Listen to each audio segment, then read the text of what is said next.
Of my channel. मैं हूं आपका दोस्त और होस्ट शार्को और आज हम बात करेंगे अटैक ऑन टाइटन के फाइनल सीजन के पार्ट 1 की।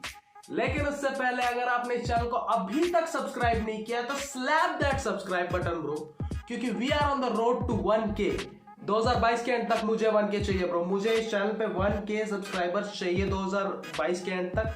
मैं नहीं जान रहा आप लोग ये कैसे करोगे, लेकिन आप लोगों को करना पड़ेगा। ये मैंने आप लोगों को दे दिया टास्क, अब करो आप लोग।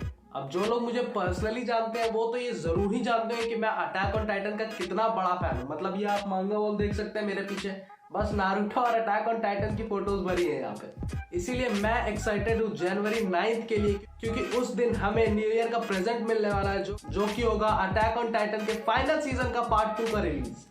लेकिन उससे पहले हम बात करते हैं इसके पार्ट 1 की, बेसिकली इसके की फैक्टर्स और इंपॉर्टेंट मूवमेंट्स की, या फिर आप इसे रिकैप भी कह सकते हो।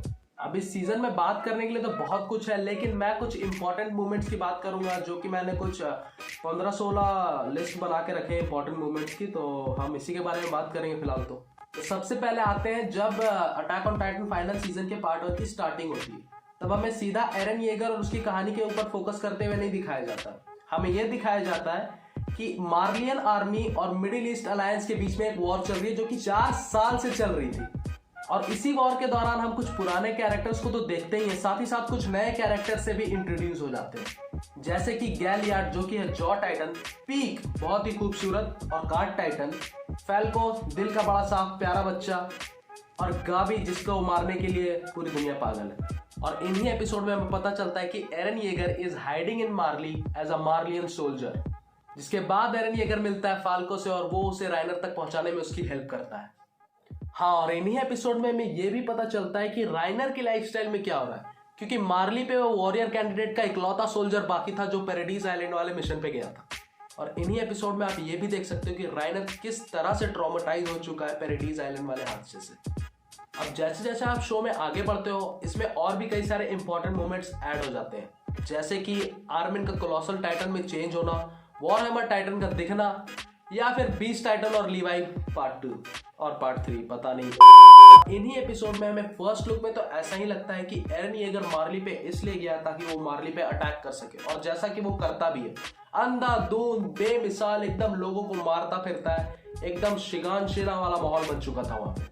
और इसी सीन के बाद बहुत सारे लोग गाबी और एरन को रिलेट करने लगे थे कि इन दोनों की मेंटालिटी जो है वो एक जैसी है। और आगे हमें ये भी पता चलता है कि कैसे ज़ीक येगर बस अपनी एक स्क्रीम से एल्डियंस को टाइटन्स में बदल सकता है, जिसका कारण ये है कि अगर किसी भी एल्डियन ने अपनी बॉडी में अगर ज़ीक का स्पाइनल फ्लूइड लिया होगा, तो क्योंकि ज़ीक जो है वो रॉयल ब्लड से बिलोंग करता था, इसीलिए उसकी स्क्रीम से वो एक टाइटन में बदल जाएगा। और इसी सीन के बाद हमें फाइनली ये पता चलता है कि कॉनी का विलेज रातों रात तबाह कैसे होगी। आगे हमें इसी शो में पता चलता है कि Krista Lenz AKA Historia Reiss AKA the queen is pregnant. लेकिन इस बच्चे का बाप कौन है? अब क्योंकि मैंने मांगा नहीं पढ़ा तो मुझे तो नहीं मालूम, लेकिन बहुत सारे लोग ये बोल रहे थे कि एरन येगर ही इसका बाप हो सकता है। हालांकि मुझे लगता है एक फार्मर का बेटा था जो उसके साथ रहता था हमेशा बचपन से, तो शायद वो भी हो सकता है। I don't know yet. और इसी सीजन के one of the important yet one of the sad moments में से एक है साशा की डेथ। मैं तक रो दिया भाई, मेरे को बड़ा बुरा लगा यार। पोटैटो गर्ल यार, प्यारी भाई। अब अगर मेरी बात करें तो मेरे हिसाब से एपिसोड 14, 15 और 16 इस पूरे सीजन का सबसे ज्यादा हैपनिंग एपिसोड था, क्योंकि इन्हीं एपिसोड में हमें पता चलता है कि मिकासा एकरमैन जो है वो एक एकरमैन ब्लड लाइन से बिलोंग करती है, जो कि एक वॉरियर्स की ब्लड लाइन होती है, और उनका सिर्फ एक ही मकसद होता है कि किसी भी हाल में रॉयल ब्लड एक किंग को प्रोटेक्ट करना है। और इसी एपिसोड में एरन येगर बोलता है one of the most heartbreaking dialogue of all season, Mikasa I've always hated you. बहुत मनुष्य लग रहे हो, मत करो, रहने दो।